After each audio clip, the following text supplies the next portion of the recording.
Welcome to Luca is a Billionaire, where the only thing I invest in is your answers. You start by preparing the environment and gathering essentials. Verify the FM Save tool matches your operating system and confirm 64-bit or 32-bit compatibility so the installer runs cleanly. Once done, make a complete backup of your current save file, store it with a clear timestamp so you can restore quickly if needed. Next, install required dependencies, such as runtime libraries and any device drivers, and ensure at least 1 GB of free space. This prevents interruptions during the initial setup. You now move into configuration and import.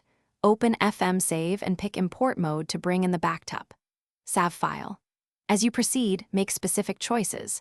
Preserve original timestamps when you need auditability, merge metadata to keep player settings, and map profiles so user ID align correctly.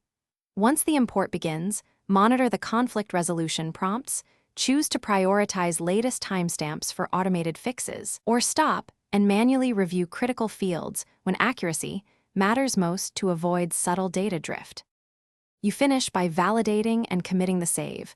Run the built-in validator to confirm integrity and compare checksum or hash values to ensure nothing corrupted.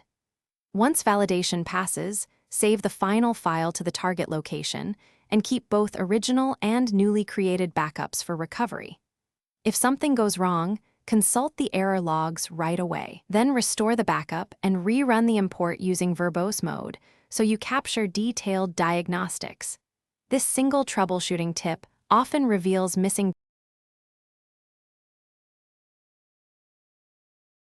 Thanks for watching and please subscribe. It's the best investment you'll ever make.